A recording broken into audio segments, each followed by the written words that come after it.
and today I'm going to be going over the GHD sit-up with Brad here. So what a GHD sit-up is, it's a sit-up on the GHD machine, which is the glute hand developer machine.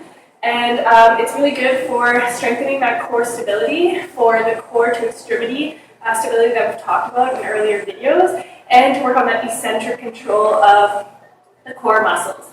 So first of all, when you're setting up the GHD machine, what you want is when your legs are inside the machine, you want to have a slight bend in the knee, and in this position, you want your hips to be just a little bit off of the pad.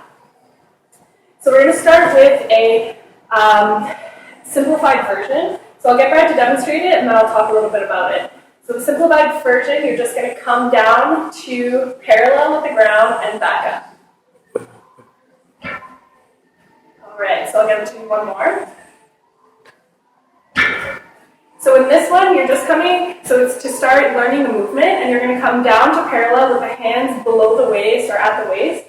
And as you'll notice, when he's coming back up, I'll just come over here, he's actually extending the knees so that he's using the knees to help him come back up, and he's not just pulling through the core. So you want to make sure to have that bend in the knee as you go down, and then you're going to forcefully extend to bring the body back up, and then re-bend the knees so that they're ready for the next repetition.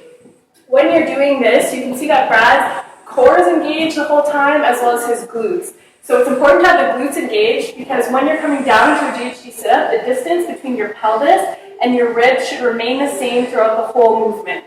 So you want the ribs down, glutes squeezed, so that you're coming down and coming back up without extending that pelvis, or without hyperextending the lower back. So some people get pain in this movement because they don't tighten that core and the glute, and so the pelvis can come back into posterior rotation, and then they're coming and fully extending to come and reach the ground, and they totally lost that core control that's needed in this movement. So I'll get Brad to demonstrate as he comes down. The distance between pelvis and core stays the same, and then he'll extend to come back up, and it'll stay the same. The harder variation is you're going to come down into that extended position where you really need that eccentric control, and where it's really important to have that pelvic control so that the core stays tight throughout. So I'll have Brad demonstrate a couple of repetitions. Good. So notice how his back isn't coming into a hyperextended position. The hands are going overhead, and he's still driving through those legs with that forceful extension to come back up. Now, if Brad wasn't controlling the pelvis, you see how he's going into full hyperextension. He's completely lost that tension in the core, and coming back up is really straining on the abs as well as the lower back.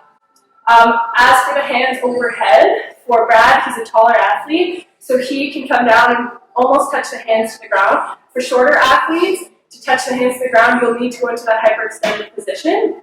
So for them, you shouldn't be touching the ground. You should be, for example, putting a plate on the ground or stacking up something so that you're touching that, or just not touching the ground, but coming just into that extended position where you're keeping the core tight and coming back up.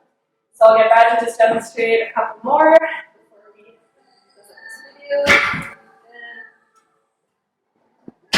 Get tight, fully extending the knees. So stay tuned for our next videos where we go over other uses for the GHD machine, such as glute ham raises and back extension.